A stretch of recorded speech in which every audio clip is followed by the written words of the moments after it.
Hi viewers, எல்லாரும் எப்படி இருக்கீங்க? இன்னைக்கு நம்ம சேனலில் ஒரு ஹெல்த்தியான ப்ரொக்கோலி சூப் எப்படி பண்ணுறன்றதை சொல்லித்தரேன். இது வந்து ஒரு பேசிக் சூப் ரெசிபி தான். ப்ரொக்கோலி வந்து எனக்கு ரொம்ப பிடிக்கும் பர்சனலாக, அதனால் நான் போடுறேன். இது வந்து சில மார்க்கெட்டில் வந்து ரேட் ரொம்ப ஜாஸ்தியாக இருக்கும். அப்படி உங்களால் வாங்க முடியலன்னு நினச்சிங்கன்னா இதே ரெசிபியில் ப்ரொக்கோலிக்கு பதிலாக கேரட், பீன்ஸ் இந்த மாதிரி காய்கறியெல்லாம் போட்டுக்கிட்டிங்கன்னா ரொம்ப நல்லாயிருக்கும் சூப்புக்கு. இப்போ நான் வந்து ப்ரொக்கோலி வச்சு போட்டு காட்டுறேன். இந்த ரெசிபியில் நான் வந்து கொஞ்சம் பாசிப்பருப்பு யூஸ் பண்ணியிருக்கேன், கொஞ்சம் திக்னஸ்க்காக. ஒருவேளை உங்களுக்கு பாசிப்பருப்பு வேண்டாம் அப்படின்னு நினைச்சீங்கன்னா கொஞ்சமாக உருளைக்கிழங்கு கூட நீங்கள் வெட்டி போட்டுக்கலாம். இப்போ நம்ம ரெசிபிக்கு போகலாம். இந்த ரெசிபியில் ஒரு இன்ட்ரெஸ்டிங்கான விஷயம் இருக்குது, அது ப்ரொக்கோலியை கட் பண்ணிட்டு சொல்கிறேன் வாங்க. இப்போ இந்த சூப்புக்கு தேவையானது வந்து ஒரு பூ ப்ரொக்கோலி வாங்கியிருக்கேன். இதில் கொஞ்சம் தண்டு வேஸ்டேஜ் ஆகும், பட் நீங்கள் ஒரு பூ அளவுக்கு இதை ரெசிபியை பண்ணுங்கள்.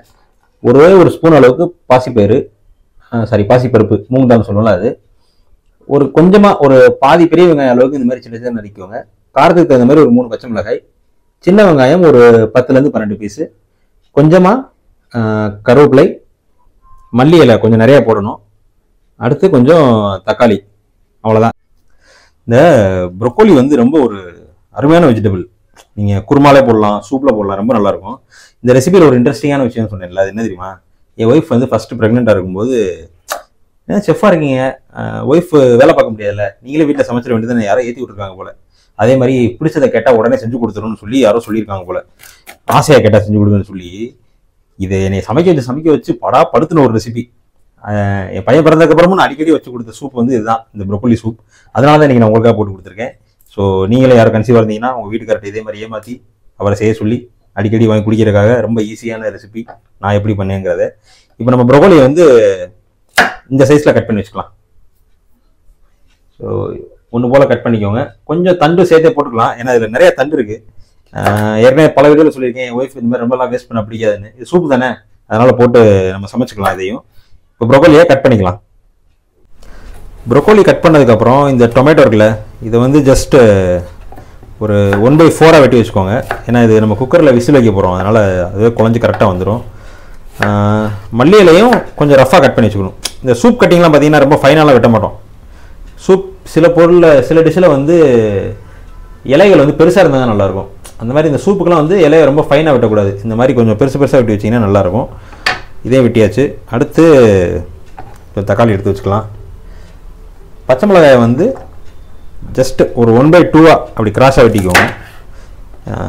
இந்த பச்சை மிளகா வந்து இந்த விதை இருக்குல்ல, இந்த பச்சை மிளகாவோட விதை வந்து உள்ளேருந்தே வெந்துச்சுன்னு வச்சுக்கோங்களேன், சமைக்கும்போது அது ஒரு தனி ருசி.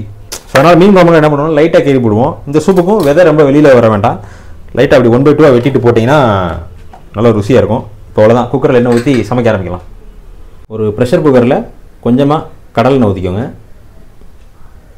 இந்த ப்ரொக்கோலியில் வந்து சில சமயம் புழு இருக்கும், அதனால் உள்ளெல்லாம் நல்லா டீப்பாக செக் பண்ணிவிட்டு இந்த மாதிரி நல்லா கழுவி தண்ணியில் போட்டு வச்சுக்கோங்க.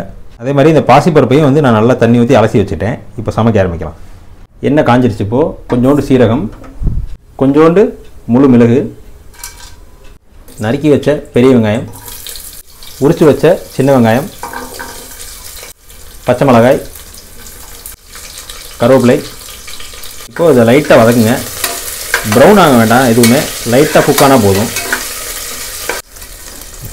நம்ம சேனல் பார்த்துட்டு இருக்க ஹஸ்பண்ட்ஸ் நினைப்பீங்க, என்ன ஷெஃப் எங்களை மாட்டி விடுறதுக்கு ரெசிபி போட்டிருக்கீங்க அப்படின்னு சொல்லி. கவலைப்படாதீங்க, அடுத்து உங்கள் ஒய்ஃபை மாட்டி விடுற மாதிரி ஒரு ரெசிபி போடுறேன், அவங்க உங்களுக்கு சமைச்சு கொடுக்குற மாதிரி.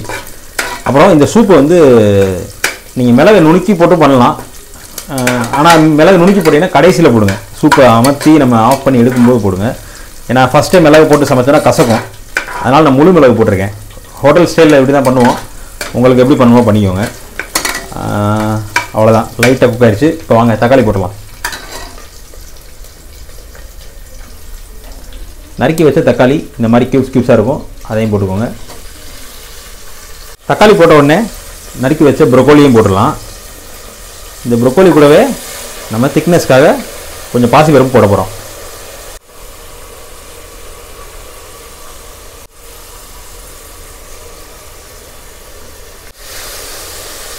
இந்த ஸ்டேஜில் கொஞ்சமாக மஞ்சள் தூள் போட்டுக்கலாம், ரொம்ப கொஞ்சமாக, அந்த கொஞ்சம் கலர் நல்லா வரும். அப்புறம் நம்ம கழுவி வச்ச இந்த பாசி பருப்பு இருக்குல்ல, மூங் தால், அதையும் போட்டுக்கலாம்.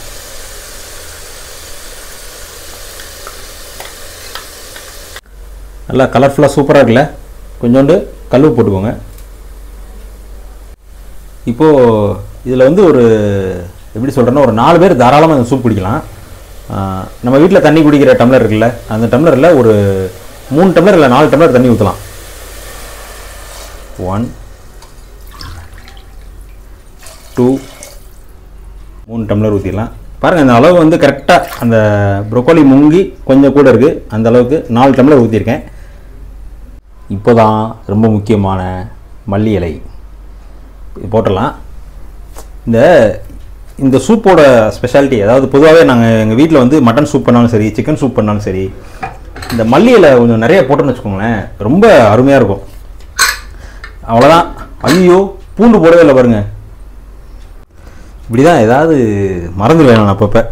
இப்போது ஒரு 4 பல்லு பூண்டு இந்த மாதிரி, ஆனால் கண்டிப்பாக தோலோடு தான் போடணும், அப்போ தான் நல்லாயிருக்கும் டேஸ்ட்டு. இந்த மாதிரி ஒரு இதில் போட்டு இடிச்சுக்கோங்க. அப்படி உங்கள் வீட்டில் இடிக்கிறது இல்லைன்னா மிக்சியில் போட்டு திரிச்சிக்கலாம். நீங்கள் வந்து இந்த பூண்டை வந்து வெங்காயம் போடும்போதே போட்டு வதக்கினாலும் சரி நல்லா தான் இருக்கும். நான் இப்போ போடுறேன், இப்படியும் போடலாம். நாங்கள் ஹோட்டலில் ஸ்டாக் வாட்டர் பண்ணும்போதெல்லாம், அதாவது சூப் ஸ்டாக் பண்ணும்போது கொஞ்சம் இடித்து போடுவோம் வெஜிடபிள்லாம். ஸோ அதனால் நான் இப்போ டைரெக்டாக போடுறேன். நீங்கள் வந்து ஃபஸ்ட்டு அந்த வெங்காயம் போடும்போதே இடித்து போட்டுக்கோங்க. அவ்வளோதான். பூண்டு போட்டாச்சு. குக்கரில் மூடி போட்டுடலாம். ஒரு எப்படின்னா அது பாட்டுக்கு ஒரு 6-7 விசில் அடிக்கட்டும். ஏன்னா நல்லா குழையணும், அந்த ப்ரொக்கோலி நல்லா குழைஞ்சாத டேஸ்ட்டு. இதில் இன்னொரு சீக்ரெட் இருக்குது. என்னென்னா, ஒருவேளை நீங்கள் இதை தின் சூப்பாக குடிக்கணும், தின் சூப்னா இப்போ நம்ம மட்டன் சூப்லாம் அந்த தின் சூப் அப்படின்னா இதை வடிகட்டி நீங்கள் அந்த சூப்பை குடிக்கலாம், கொஞ்சம் அந்த ப்ரொக்கோலி எல்லாம் போட்டு குடிக்கலாம். இது ஒரு ஆப்ஷன். ரெண்டாவது, அப்படியே எடுத்து ஒரு பவுலில் போட்டு குடிக்கிறதும் நல்லாயிருக்கும். அந்த வெங்காயம் எல்லாமே சாப்பிட்றதுக்கு ரொம்ப சின்ன வெங்காயம் போட்டுருக்கோம்ல, ரொம்ப டேஸ்ட்டாக இருக்கும். மூணாவது ஒரு மெத்தட் இருக்குது. இதை எல்லாத்தையும் ஆற வச்சு இதை அப்படியே மிக்சியில் அரைச்சிட்டிங்கன்னா அது திக் சூப். ஸோ ஹோட்டலில் வந்து எப்போயுமே பஃபே பண்ணிங்கன்னா ஒரு தின் சூப் ஒரு திக் சூப் 2 இருக்கும். ஸோ இதை வந்து நம்ம 2 விதமாக பண்ணிக்கலாம். அதுக்காக இதை நான் சொல்கிறேன். பட் இன்றைக்கி வந்து நான் அப்படியே தான் குடிக்க போகிறேன். நான் 2வது சொன்ன மாதிரி ஒரு பவுலில் ஊற்றி அப்படியே சாப்பிட போகிறோம். ஏன்னா நமக்கு அந்த மல்லி இலை வெங்காயம் இதெல்லாம் சாப்பிட்றது ரொம்ப நல்லது உடம்புக்கு. அதனால் நாங்கள் அப்படி தான் சாப்பிடுவோம். விசில் அடிக்கட்டும், கொஞ்சம் நேரம் நான் போய் ரெஸ்ட் எடுத்து வரேன்.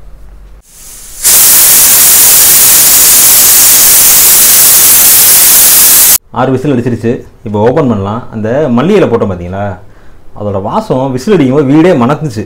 ஸோ வாங்க, வாவ் ரெடி. இங்கே வந்து பாருங்கள், நல்லா அந்த பூண்டு வெங்காயம் இதெல்லாம் நல்லா குழஞ்சிருக்கா. நல்லா மிக்ஸ் பண்ணி விட்டிங்கன்னா அந்த பருப்பெல்லாம் கொஞ்சம் அப்படியே உடஞ்சி, காய்கறி உடஞ்சி சூப் நல்லா கொஞ்சம் உங்களுக்கு நல்லாயிருக்கும் குடிக்கும்போது. இப்போ ஒரு பவுலில் போட்டு டேஸ்ட் பண்ணிடலாமா?